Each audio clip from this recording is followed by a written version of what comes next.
name is Reginald Batie, and I'm a member of Antioch Baptist Church here in 4th Ward. And I've been a member or active participant in the church almost since day one. And I started attending Antioch Baptist Church at about after I was maybe 3 or 4 months. At that time, my mother and father were members of Antioch, and my grandparents were members of Antioch, and they started affiliation with Antioch in 1906. So in the neighborhood of 1938 or 37, I would come to Antioch, and I've been a member there here for just about all my life, and I'm going on 85 now, so there's 87 years of being affiliated with Antioch. And the thing that I know about Freedom Town is from a young lady that her name was Miss House, and she would come to City Hall, where I was a security guard. After retiring from the Corps of Engineers for 33 years, I retired and wanted something to do in my part-time, so I became a security guard at City Hall here in Houston, and that's how I became a good friend of Miss House. And she used to always explain to me about Freedom Town and what it was and what it was for, and she would always give me literature, and I would always read it, and I kept up with what Freedom Town was doing and all the activities that was going on through her. And that's how I became affiliated with Freedom Town. And I think that I'm gonna have an opportunity, I'm getting a bit more involved in it than just start participating, because from the literature that I'd been reading and keeping up with, it was has a lot of influence on me and what's going on, and I might be able to be of some value to Freedom Town. So you remember you've been going here for over 75 years. What did this place outside the church used to look like? Okay, well, across the street from the church was Reverend Watkins, who was an associate member here at Antioch, and that was in the early 40s. And next door to him was the old colored library. It was right there on the corner. And right next door to it was Booker T. Washington High School that extended all the way up to West Dallas. And it was here for a number of years. And around and just across the street on West Dallas was, I think it was Pilgrim Temple, if I'm not mistaken. And they had a drugstore there. And we used to take some of our Sunday school money and go down to the drugstore and get a candy and come back and eat while we were in church services. And of course, that was a no-no, but as young kids, a no-no means yes, yes. And there were apartments all around the church. On the east side of the church, which is to my left, there was a apartment. I think they were Worthing apartments. They were gray, and on the other side to the south and east were apartments also. And some of the young members who stayed in these apartments would come to Sunday school, and we'd go back home with them after Sunday school, and before church would start, there was always a little time that you could do other things and go to the restaurant. We'd walk down to their house and socialize with them for a while. And then on the far east was a Phoenix, a dairy, who made Phoenix milk. And maybe a couple of Sundays out of a month, or maybe one Sunday out of a month, we would walk down to Phoenix, and they would be making milk, and you'd see them process the milk and bottle the milk. And they also made ice cream. And we would stand there at the door, and they would come and unlock the door and let us come in and give us ice cream. And we'd eat ice cream, and on our way back to church, before church started, we'd eat our ice cream, and then we'd come on in and go upstairs and fellowship with our parents, because they didn't know that we would walk down to it was only a half a block within the distance of the church. We'd walk down there without them knowing it and get ice cream and come back to church. It'd be, 4 or 5 of us in a group. Then that was the same thing on when we would go down to the Pilgrim Temple and go to that drugstore and eat candy, that sort of thing, and come back to church. And that was one of the things that was around in the community. It was nothing but apartments and little shotgun rent houses around the entire church. So finish this statement, give me your own description. Freemanstown is? I beg your pardon? Give me your own words, finish this statement. Freemanstown is? Freedomtown is, to me, the history of the black community here in Houston, because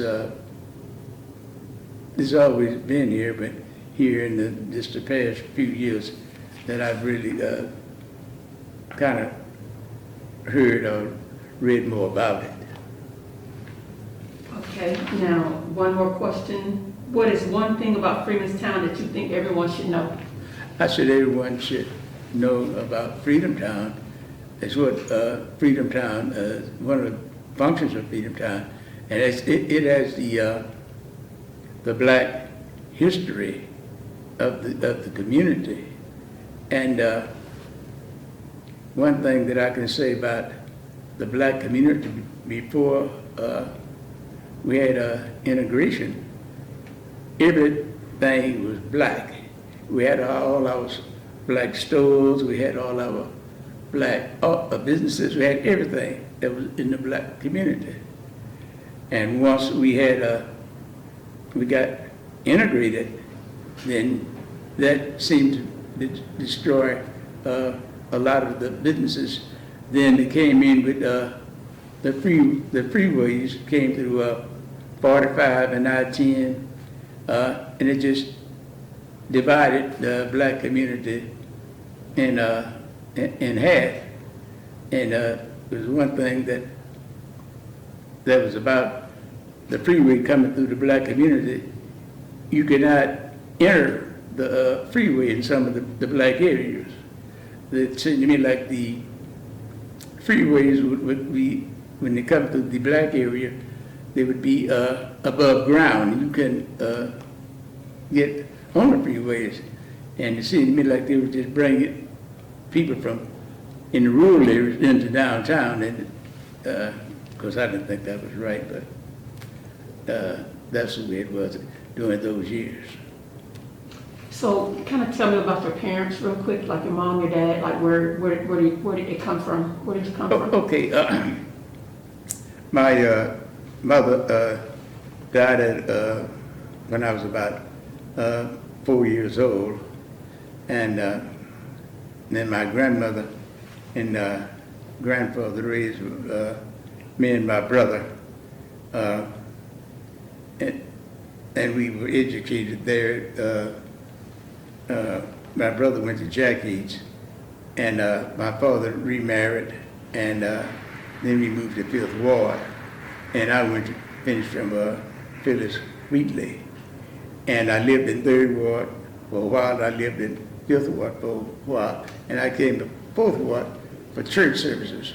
And at that time, there was only 3 black high schools: Jack Eats, Phyllis Wheatley, and Booker T. Washington.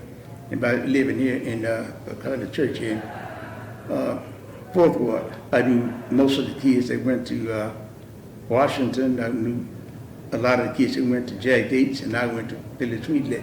And you just about knew, I won't say all the kids, but if you knew one kid at one school and they knew somebody at the same school that you didn't know, then you knew that person just by the relationship that you had with the other kids.